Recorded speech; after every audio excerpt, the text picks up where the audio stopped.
Hello, good morning. स्वागत है आपका हमारे यूट्यूब चैनल में। और चलिए आज हम एक पॉलिटी का एक महत्वपूर्ण प्रश्न जान लेते हैं। और प्रश्न है आपके सामने, निम्न में से किस विधेयक के संबंध में राष्ट्रपति को संसद के दोनों सदनों की संयुक्त बैठक बुलाने का प्रावधान नहीं है। आपको बताना है कि ऐसा कौन सा विधेयक है निम्नलिखित में से जिसके संबंध में राष्ट्रपति संयुक्त बैठक नहीं बुला सकता। ऑप्शन दे रखे हैं, साधारण विधेयक, वित्त विधेयक, धन विधेयक और डी ऑप्शन है ए और बी दोनों।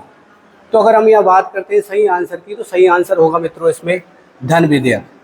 तो मैं आपको बता दूं, थोड़ा सा इसके बारे में एक जानकारी दे देता हूं। देखो, राष्ट्रपति को जो संयुक्त बैठक बुलाने का जो प्रावधान है वो है अनुच्छेद 108 के तहत।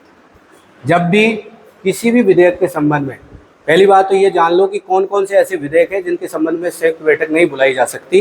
तो मैं आपको बताऊं, देखो, एक तो धन विधेयक है। कौन सा है? धन विधेयक। और एक है संविधान संशोधन विधेयक। कौन कौन से विधेयक हो गए? संविधान संशोधन विधेयक।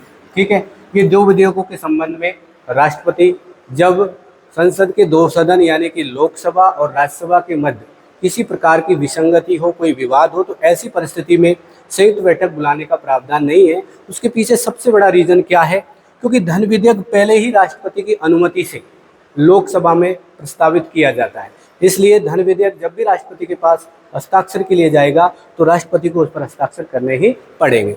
दूसरा है संविधान संशोधन विधेयक। अगर इसकी बात करें तो यहाँ पर प्रावधान ये है कि संविधान संशोधन विधेयक चाहे राज्यसभा में लेके आए हम पहले, चाहे लोकसभा में लेके आए, जब भी एक सदन से पारित होकर दूसरे सदन के पास जाता है तो ऐसी स्थिति में विवाद की स्थिति अगर बनती है और दूसरा सदन उसे पारित नहीं करता है तो वो विधेयक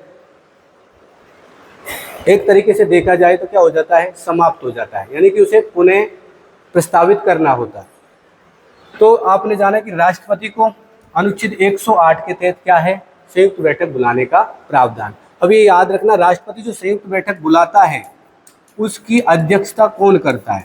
संयुक्त बैठक मतलब लोकसभा और राज्यसभा की संयुक्त बैठक, इसकी अध्यक्षता कौन करता है? तो अध्यक्षता भी याद रखेंगे, कौन करता है? लोकसभा अध्यक्ष। कौन करेगा? लोकसभा अध्यक्ष। कौन करेगा? लोकसभा अध्यक्ष। ठीक है मित्रों, इस प्रकार से हमने कुछ छोटी छोटी सी जानकारी जानी। Thank you.